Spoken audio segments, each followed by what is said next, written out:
بسم الله الرحمن الرحيم. الحمد لله رب العالمين، والصلاة والسلام على أشرف الأنبياء والمرسلين وعلى آله وصحبه أجمعين. اللهم صل على سيدنا محمد الفاتح لما أغلق والخاتم لما سبق ناصر الحق بالحق وهادي إلى صراطك المستقيم وعلى آله وصحبه حق قدره ومقداره العظيم. السلام عليكم ورحمة الله وبركاته. InsyaAllah kita buka majlis kita dengan umul kitab Al-Fatihah. Alhamdulillah. Ya kita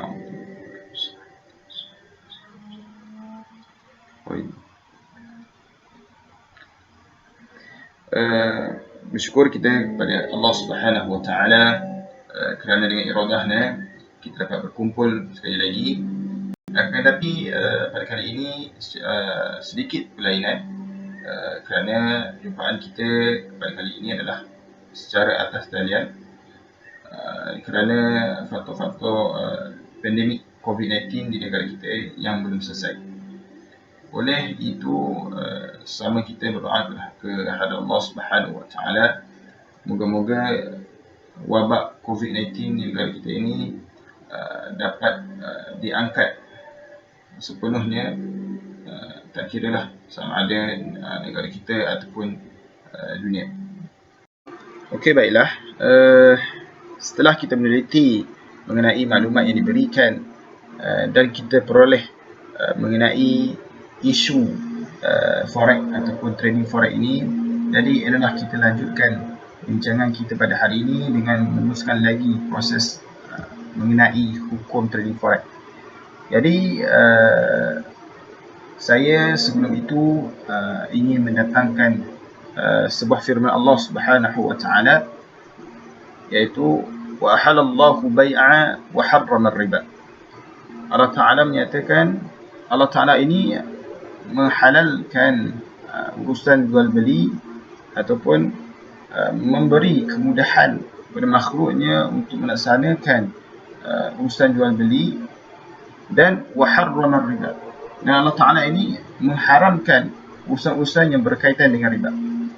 Jadi jelas Allah Taala memberi, melalui ayat ini Allah Taala memberi kemudahan kepada kita untuk melakukan mana-mana muamalah ataupun urusan jual beli selagi mana ianya tidak bercampur dengan perkara-perkara riba ataupun perkara-perkara haram. Jadi tanpa membuang masa, saya menjemput setiausaha saya iaitu Al-Fadhil Ustaz Adib untuk menerangkan lagi, untuk menerangkan ataupun untuk memberi penambahan berkenaan dengan isu ini. Dipersilakan Al-Fadhil Ustaz Adib. Terima kasih kepada Sahibuh Samahah Datuk Mufti Muhyiddin. Bismillahirrahmanirrahim. Assalamualaikum warahmatullahi taala wabarakatuh. Berkaitan dengan permohonan ini, telah diterima oleh saya selaku sebagai setiausaha ahli jawatan kuasa fatwa negeri pada 1 Februari 2021. Sebagaimana Majlis Muzakarah Fatwa Negeri sebelum ini dijalankan secara berhadapan. Namun pada ketika ini kita terpaksa menjalankan Majlis Muzakarah secara dalam talian adalah disebabkan oleh kekarangan wabak COVID-19. Permohonan yang diutarakan kepada saya selaku setiausaha adalah isu yang berkaitan dengan forex. Isu tersebut perlu dititikberatkan adalah kerana permasalahan tersebut menimbulkan keraguan kepada masyarakat. Hal ini perlu penjelasan daripada ahli jawatan kuasa fatwa dalam menentukan hukum berkenaan dengan forex. Oleh itu saya menjemput pemohon iaitu Cik Arwah ke dalam majlis muzakarah.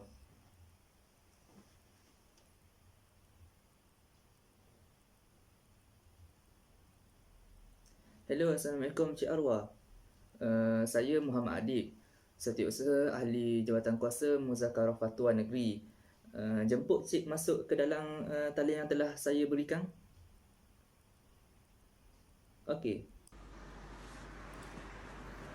Assalamualaikum semua, apa khabar? Terima kasih sudi menjemput saya bersama-sama dalam sesi muzakarah secara dalam talian ini.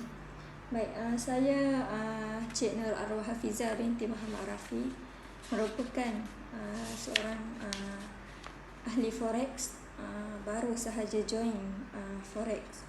Jadi di sini saya nak tahu dengan lebih detail lah tentang hukum berkaitan dengan forex. Okey, baiklah. Terima kasih kepada Al-Fadhil Ustaz Adib dan juga Cik Nur Arwah. Jadi sebelum kita meneruskan lagi sesi muzakarah kita pada hari ini, adalah lebih baik saya memperkenalkan semua ahli jawatan kuasa yang ada pada hari ini dalam membincangkan hukum ataupun proses berkenaan dengan trading forex ini. Jadi saya memperkenalkan diri saya Muhammad Muhyiddin bin Muhammad Azhar, merupakan selaku mufti bagi negeri Terengganu, yang mana saya telah pun berkecimpung dalam dunia mufti ini, ataupun saya memegang jawatan sebagai seorang mufti di negeri Terengganu ini hampir 4 tahun. Mana saya sebelum ini saya merupakan tenaga pengajar di sebuah sekolah menengah agama. Dan seterusnya sebentar tadi merupakan setiausaha saya, iaitu Al-Fadhil Ustaz Adib. Ustaz Adib, silakan. Seterusnya kita pada hari ini mempunyai 3 orang ahli jawatan kuasa yang mana dijemput khas dalam membincangkan isu ini.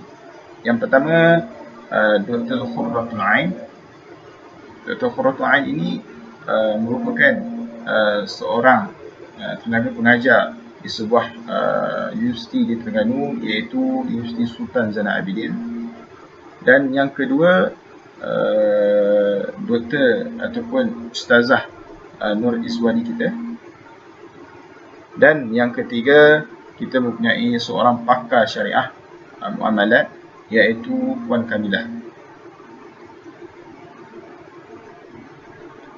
Jadi alhamdulillah kita pada hari ini berkumpul adalah bersama-sama mencari jawapan berkenaan isu trading forex ini. Jadi tanpa melengahkan masa, tanpa membuang masa, saya menjemput Dr. Khurratul Ain untuk menerangkan ataupun memberi penjelasan mengenai forex bersama tinjauan beliau dalam isu ini. Silakan Dr. Khurratul Ain. Terima kasih kepada Datuk Seri Busamaha Muhyiddin. Jadi kita sambung kepada pengenalan forex. Forex ini adalah singkatan daripada forex exchange. Dalam bahasa Melayu kita panggil pertukaran mata wang lah. Berlaku apabila seorang individu tersebut dia nak keluar negara, sama ada dengan tujuan pelancongan ataupun dengan tujuan pekerjaan. Sebagai contoh, saya nak pergi ke Boja. Jadi ke Boja menggunakan duit US dollar. Jadi $1 US dollar bersamaan RM4.20. Saya bagi RM4.20 dekat pihak yang boleh tukar duit tadi. Dia bagi saya $1. Okay. Forex ni terbahagi kepada 2. Okay, yang pertama adalah offline. Bila mana offline, jadinya memang tak guna internet lah kan. Okay, offline ni kita pergi sendiri dekat mana-mana cawangan money exchanger, sama ada boleh dapat dekat bank.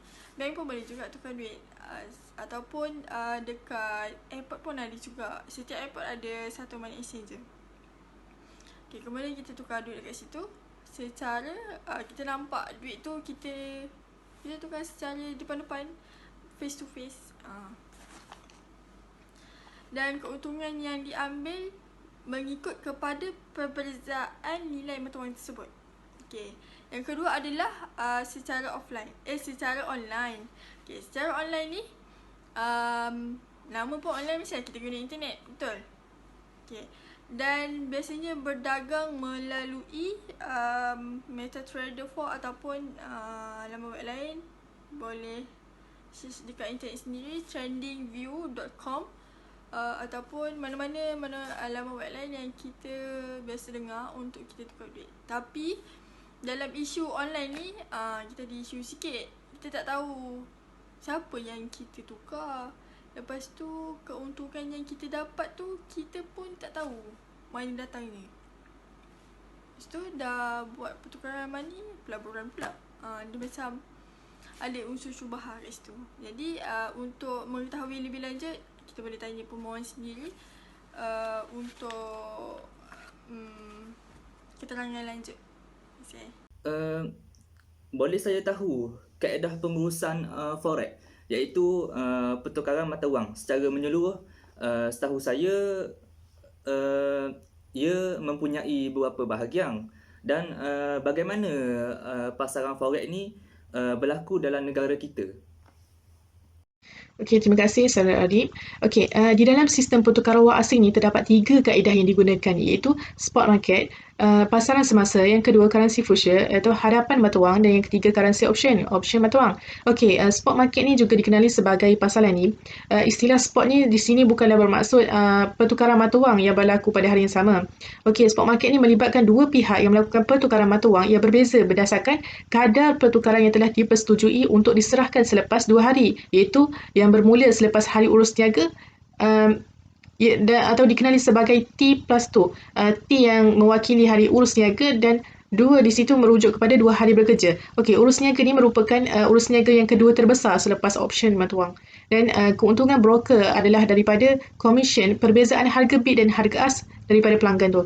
Okey, yang keduanya currency future, iaitu hadapan mata wang. Urus niaga ini juga daripada 2 pihak yang menukarkan mata wang asing ni di antara satu sama lain berdasarkan kadar pertukaran yang dipersetujui untuk diserahkan selepas 2 hari atau melebihi tempoh penyelesaian bagi spot market. Kiranya spot market 2 hari, tapi kalau currency future ni dia lebih daripada 2 hari. Kebiasaannya mengambil masa sebulan atau 2 bulan atau 3 bulan atau lebih lagi.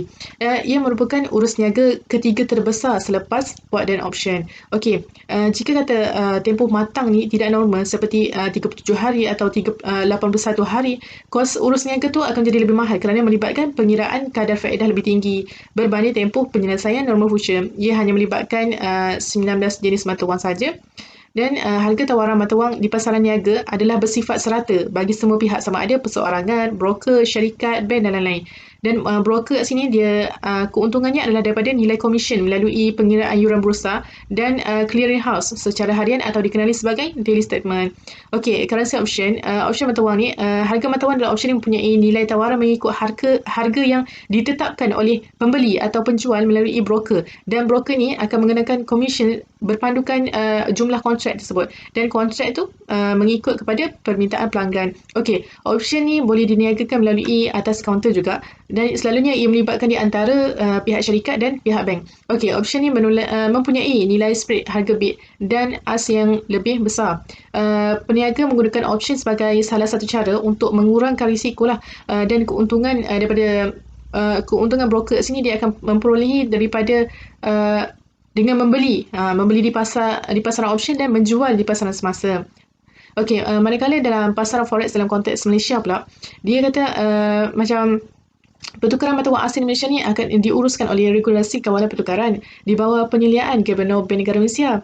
Okey, yang mana ia tertaluk kepada perundangan Malaysia bagi mengawal dan menjaga urus niaga tersebut. Okey, terdapat 3 kategori entiti kewangan yang menjalankan transaksi berkaitan dengan forex. Okey, antaranya yang pertama adalah pihak bank tempatan yang mana yang mempunyai lesen daripada Bank Negara Malaysia yang terdiri daripada bank-bank komersial dan juga bank Islam. Yang keduanya adalah institusi kewangan yang mana yang telah diberikan kebenaran juga oleh Gubernur Bank Negara Malaysia, iaitu bank pelaburan dan juga bank Islam antarabangsa. Yang ketiga adalah peniaga bukan dalam kalangan bank yang terpilih, iaitu pihak-pihak broker yang telah diberi kuasa juga oleh Gubernur BNN. Jadi kat sini dia 3 institusi ni yang mana yang telah diberi kuasa sahaja yang terpilih.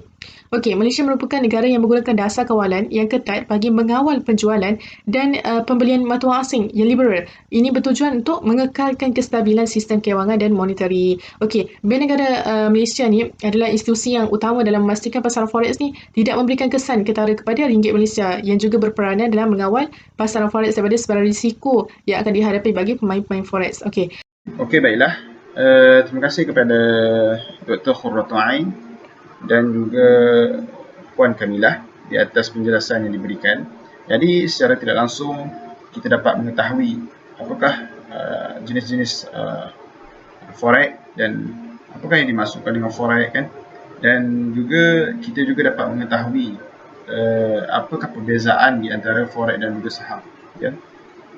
Jadi tanpa melengahkan masa lagi, dengan ini saya membuka ruang kepada Encik Nur Arwah dalam sebagai seorang yang pengamal ataupun seorang yang pernah bermain forex ini untuk memberi sedikit keterangan ataupun isu-isu yang boleh diketengahkan.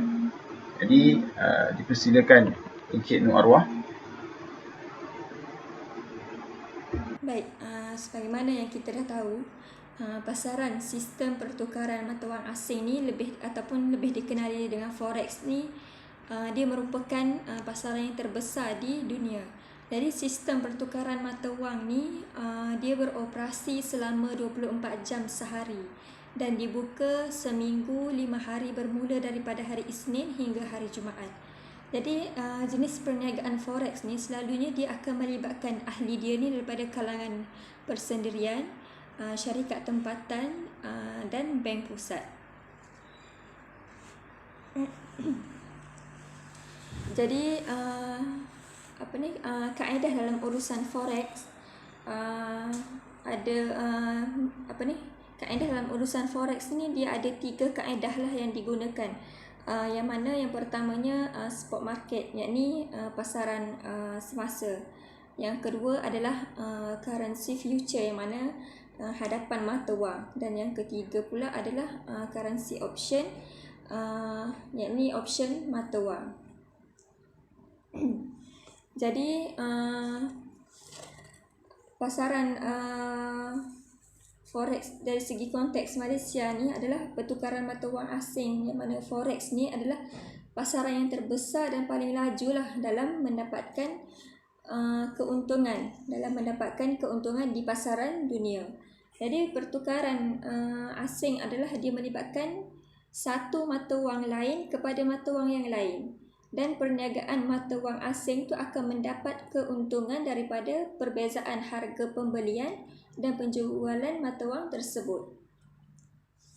Jadi kesimpulannya isu dalam pertukaran mata wang ni adalah ada beberapa isu lah yang dapat disimpulkan kat sini. Yang pertamanya, para pelabur dia tak tahu nilai mata wang yang dibeli setiap hari, dan pelabur tu hanya tahu nilai keuntungan bagi setiap kenaikan sahaja berdasarkan range. Dan yang kedua, para peniaga hanya tahu berkaitan dengan kadar kenaikan dan kejatuhan jumlah wang modalan awalan sahaja. Yang ketiga, pelabur tahu broker tu akan dapat keuntungan berdasarkan kepada perbezaan nilai harga bid dan ask sahaja. Dan yang keempat, isu yang keempat adalah para pelabur dia juga tahu bahawa broker mendapat fee 1% daripada transaksi yang ditutup oleh broker tu. Dan isu yang terakhir yang daripada kesimpulan daripada semua ni adalah tiada akad serahan dan penerimaan daripada dua pihak dalam sistem forex ni. Jadi saya rasa itu sahaja daripada saya.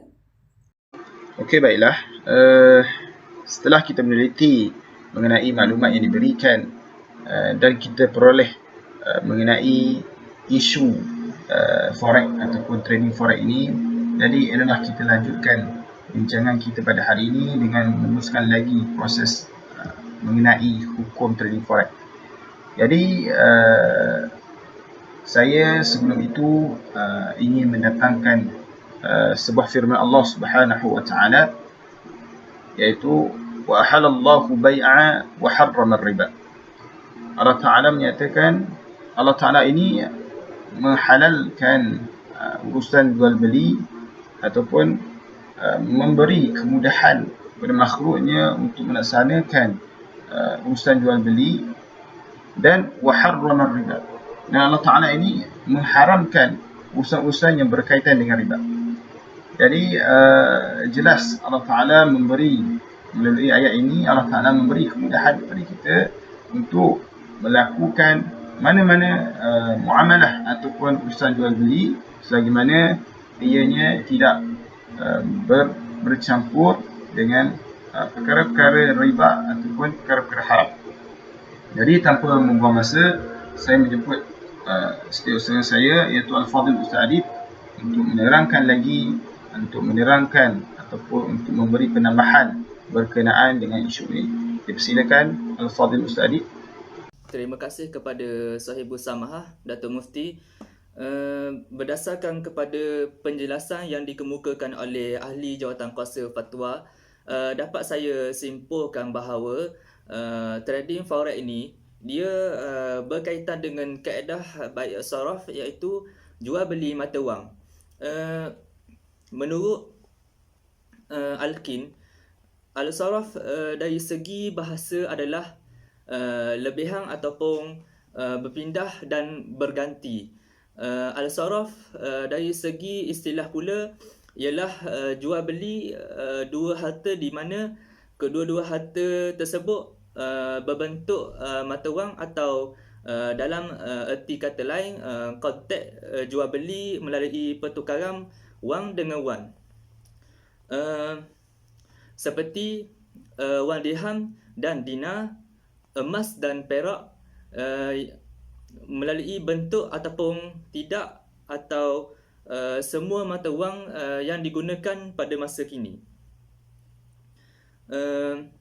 Suka saya nyatakan juga antara syarat-syarat bai' saraf untuk menjadikan jual beli mata wang tersebut diterima di sisi syarak, maka perlulah dia mengikut syarat-syarat yang telah ditetapkan oleh syarak, iaitu bai' saraf dia mempunyai 4 syarat yang umum yang perlu diikuti menurut Al-Zuhaili. Syarat yang pertama adalah serahan atau penerimaan itu perlulah dilakukan sebelum berpisah daripada majlis akad jual beli tersebut. Hal ini bagi mengelakkan berlakunya riba penangguhan, iaitu riba nasiah. Ianya menjadi batal bagi pendapat selain daripada pandangan mazhab Hanafi atau akad fasik bagi mazhab Hanafi apabila berlakunya perpisahan sebelum selesai akad jual beli tersebut. Hal ini juga bagi mengelakkan perubahan akad jual beli tersebut berubah kepada akad jual beli hutang dengan hutang. Ini kerana akad jual beli tersebut akan menyebabkan kewujudan riba dalam satu barangan tersebut. Penjelasan ini dikuatkan lagi dengan pendalilan hadis riwayat Al-Bukhari seperti berikut. Wala tabi'u minha gha'iban binajiza. Maksudnya adalah jangan kamu menjual barangan yang tidak ada dengan barangan yang ada. Manakala syarat yang kedua pula adalah barangan yang sama jenis perlu dilihat jika terdapat perbezaan pada timbangannya. Meskipun barang yang sama jenis tetapi berlainan bentuk atau sifatnya, ia tidak diambil kira. Namun begitu, timbangan barangan tersebut perlulah diambil kira untuk diterima sebagai salah satu bai' saraf dalam barangan yang sama jenis. Manakala syarat yang ketiga pula adalah menghindari salah satu pihak atau keduanya daripada hak khiyar syarak. Hal ini adalah kerana khiyar syarak menghalang pemilikan di antara mereka, serta khiyar syarak juga berlawanan dengan sikap qad, iaitu penerimaan ataupun serahan. Jika adanya khiyar syarak, maka seraham ataupun penerimaan itu akan terbatal. Dan yang terakhir adalah syarat yang keempat, iaitu akad tersebut perlulah dilakukan dengan tanpa penangguhan daripada salah satu ataupun kedua-dua pihak sebelum berpisah daripada majlis akad tersebut. Jadinya kaedah jual beli mata wang kertas sekarang sama sahaja hukumnya dengan jual beli emas dan perak oleh Majma' al-Fiqh dan Halat Kibar al-Ulama. Jual beli ini dikategorikan sebagai jual beli yang mempunyai penangguhan dan tanpa ada akad majlis serahang ataupun penerimaan yang dihukumkan sebagai haram dengan harga sama ataupun berbeza. Dengan itu jadinya hukum bai'us saraf boleh dilakukan dengan syarat penyerahan dan penerimaan itu melalui segera tanpa penangguhan, iaitu dengan tangan kepada tangan yang lain, sama ada ianya perkara yang sama mahupun perkara yang berbeza jenis ataupun timbangan. Berdasarkan kepada sabda Rasulullah sallallahu alaihi wasallam, ana Ibadatu ibni Samit anin Nabi sallallahu alaihi wasallam qala az-zahabu biz-zahabi wal fiddatu bil fiddati wal burru bil burri wasy'iru bisy'iri wa tamaru bit tamri wal milhu bil milhi mislan bismithlin sawa'an bisawa'in yadan biyadin fa iza khatalafat hazihil asnafu fabi'u kayfa syi'atum iza kana yadan biyadin. Sahih al-Muslim. Maksudnya adalah tukarlah emas dengan emas, perak dengan perak, gandum dengan gandum, bali dengan bali, kurma dengan kurma, garam dengan garam, dengan sama kuantiti, dan tangan dengan tangan. Apabila berlainan jenis, maka tukarlah mengikut suka apabila ia dilakukan dengan tangan. Okey, baiklah. Terima kasih kepada Al-Fadhil Ustaz Adib di atas penerangan mengenai bai'us saraf. Jadi, tanpa melengahkan masa lagi, saya mempersilakan Ustazah Nur Izwani dalam memberi penerangan mengenai hukum ataupun hasil tinjauan beliau mengenai hukum-hukum yang berkaitan dengan trading forex ini. Jadi dipersilakan Ustazah Nur Izwani. Terima kasih kepada Sahibus Samahah Datuk Muhyiddin. Forex merupakan akad jual beli yang diharuskan jika menepati syarat-syarat bai'us saraf. Melalui penelitian saya yang terperinci sebagaimana yang telah dikeluarkan oleh sebahagian ahli jawatan kuasa fatwa negeri dan kebangsaan, perniagaan forex adalah haram kerana mempunyai unsur riba, unsur penindasan, perjudian dan ghurur yang berlebihan. Unsur riba yang terdapat di dalam perniagaan forex ini dikenali sebagai rollover interest yang menjadikan perniagaan ini haram, sebagaimana firman Allah yang mengharamkan riba secara jelas di dalam surah Al-Imran ayat 130 yang bermaksud, wahai orang-orang yang beriman, janganlah kamu makan atau mengambil riba dengan berlipat-lipat ganda, dan hendaklah kamu bertakwa kepada Allah supaya kamu berjaya. Seterusnya, sebab menjadikan forex ini haram kerana mempunyai unsur penindasan di mana ia memberikan keuntungan kepada sebelah pihak seandainya berlaku kerugian kepada broker setelah broker memberi wang pinjaman kepada pelabur yang dikenali sebagai leverage, maka pelabur perlu membayar hutang tanpa mendapat apa-apa keuntungan bagi pihaknya. Seterusnya, pertaruhan sejumlah nilai yang besar mengikut kepada kategori-kategori yang terdapat dalam forex mempunyai unsur perjudian yang semestinya dilarang dalam Islam. Berdasarkan dalil Al-Quran yang mengharamkan perjudian di dalam surah Al-Baqarah ayat 219 yang bermaksud, mereka bertanya kepadamu tentang qamar dan judi, katakanlah kepada keduanya itu terdapat dosa besar dan beberapa manfaat bagi manusia, tetapi dosa keduanya lebih besar dari manfaatnya. Selain itu, terdapat beberapa syarat kontrak bai'us saraf yang tidak dipenuhi oleh platform forex, iaitu tidak mempunyai proses pertukaran barangan talian. Oleh itu sistem forex dalam hak riyal telah menghalang milikan penuh oleh kedua-dua pihak. Tambahan lagi, tukaran mata wang yang dilakukan oleh platform forex tanpa bertukar-tukar tangan, sebaliknya menggunakan kaedah atas talian telefon adalah akad yang tidak sah. Pendapatan melalui inisiatif ini adalah pendapatan yang tidak bersih. Akhir sekali, di dalam perniagaan ini juga mempunyai unsur kesamaran yang tidak diketahui oleh salah satu pihak yang dikenali sebagai gharar. Ia menjadikan perkara gharar yang tidak jelas tentang barang atau harta tersebut. Ini kerana forex ialah pertukaran mata wang yang menggunakan angka semata, sebagaimana sabda Rasulullah sallallahu alaihi wasallam yang berbunyi yang bermaksud Rasulullah sallallahu alaihi wasallam melarang jual beli al-hasyah dan jual beli gharar. Oleh demikian dapat disimpulkan di sini bahawa perniagaan forex diharapkan kerana bercanggah dengan hukum Islam dan diharapkan akad jual beli forex ini. Sekian. Okey, baiklah. Terima kasih kepada Ustazah Nur Izwani di atas penjelasan yang diberikan. Jadi, majlis kita pada hari ini diteruskan lagi dengan penerangan ataupun rentetan fatwa-fatwa mengenai trading forex ini. Jadi dipersilakan. Baik, terima kasih kepada saya bersama Datuk Muhyiddin.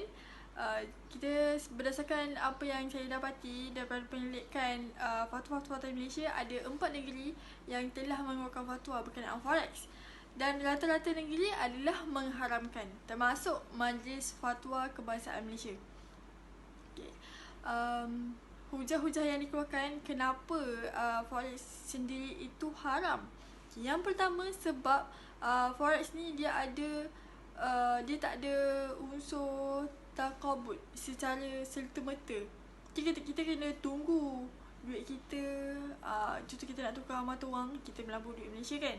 Kita kena tunggu duit yang akan kita dapat tu dalam 2-3 hari. Tapi dalam baik as-sarf, syarat dia adalah kena masa tu juga serta-merta.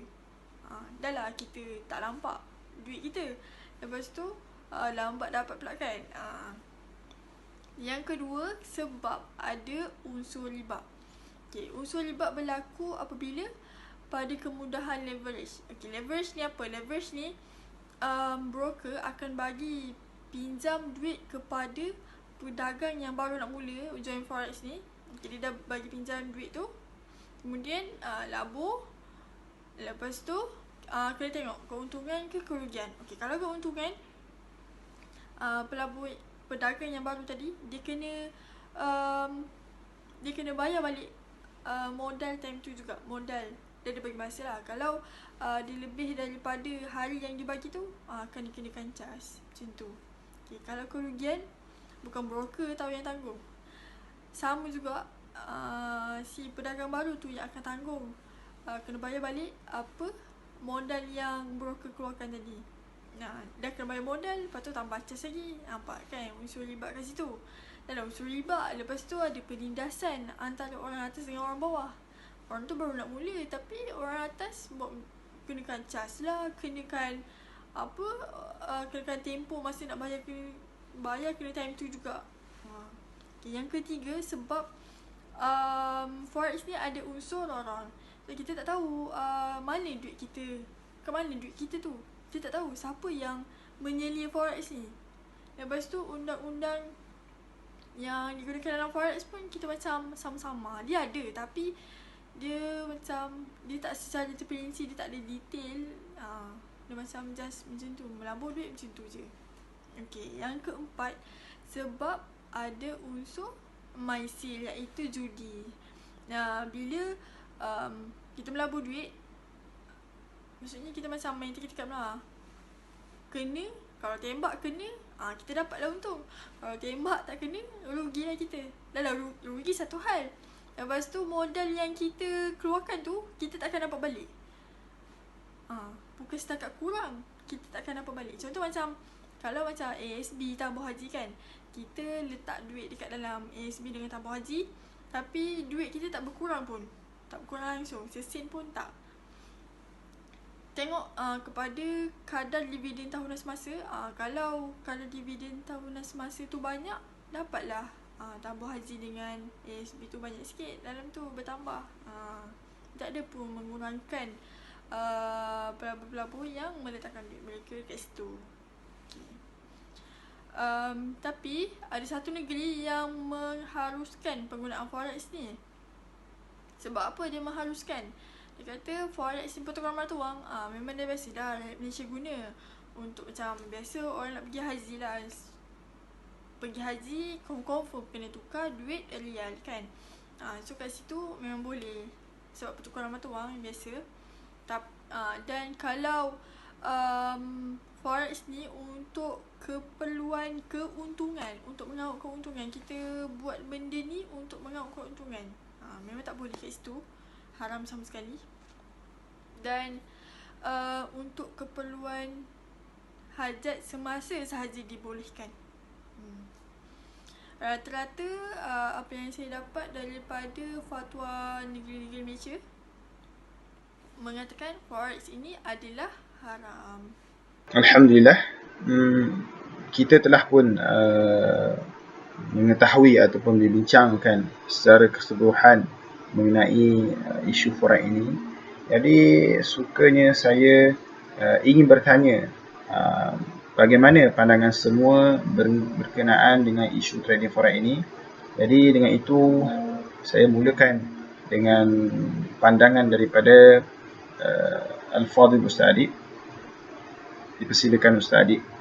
Terima kasih kepada Sahibus Samahah Datuk Mufti. Jadinya bagi pendapat saya, hukum menggunakan forex adalah tidak dibolehkan berdasarkan hujah-hujah yang telah dikemukakan oleh para jawatan kuasa fatwa pada hari ini. Wallahu a'lam. Okey, pada pandangan saya, setelah dibincangkan isu ni, bagi saya tidak bolehlah untuk trading forex ni secara persendirian tanpa kebenaran. Kerana salah satunya jika nak kaitkan dengan baik soraf juga tak boleh sebab tak cukup salah satu syaratnya. Syarat baik soraf ada 4. Tak cukup salah satu maka batal baik soraf tu. Yang keduanya, Bank Negara telah menetapkan, mengatakan haram bagi individu atau syarikat yang melakukan pembelian dan penjualan ni tanpa kebenaran pengawalan. Apatah lagi dia dah ada enactment Exchange Contract 1993 ni.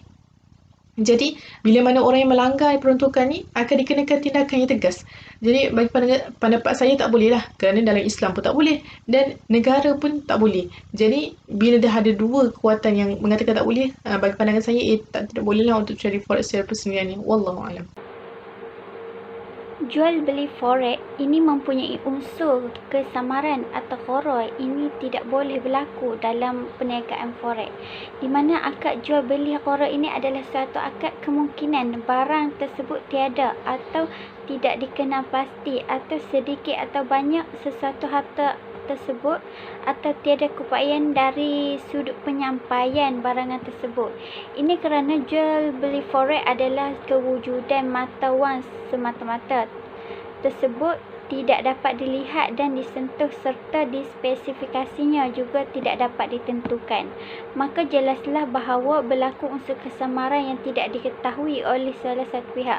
Pelaburan yang dilakukan ini juga meletakkan pertaruhan dan tidak dapat diketahui nilai jumlahnya. Oleh itu dapat dibuktikan bahawa ia sudah bercanggah dengan pensyaratan bai'ul as-sarfu itu sendiri. Daripada Abu Hurairah radhiyallahu anhu, sesungguhnya Rasulullah sallallahu alaihi wasallam bersabda, nahi Rasulullah sallallahu alaihi wasallam an bai'u al-hasyah wa al-hasah wa an bai'u al-qara, yang bermaksud Rasulullah sallallahu alaihi wasallam melarang jual beli al-hasyah dan jual beli qarar. Jadi alhamdulillah, melihat kepada majoriti ahli jawatan kuasa kita pada hari ini, Muzakarah memutuskan bahawa perniagaan mata wang asing ataupun forex diharamkan sama sekali kerana tidak menepati syarat-syarat muamalah dalam Islam, di samping tidak sah di sisi undang-undang di negara Malaysia melalui Akta Bank Negara Malaysia pada tahun 1953 menyatakan tidak boleh, iaitu tidak membenarkan mana-mana perniagaan ataupun jual beli mata wang asing melainkan hanya dibolehkan melalui bank konvensional. Jadi saya mengucapkan ribuan terima kasih kepada semua ahli jawatan fatwa pada hari ini kerana memberi kerjasama dalam menyelesaikan dan memberi jawapan di dalam isu ini. Dengan itu diminta setiausaha saya iaitu Al-Fadhil Ustaz Adib untuk mengeluarkan memo ataupun penitilan berkenaan dengan muzakarah kita pada hari ini.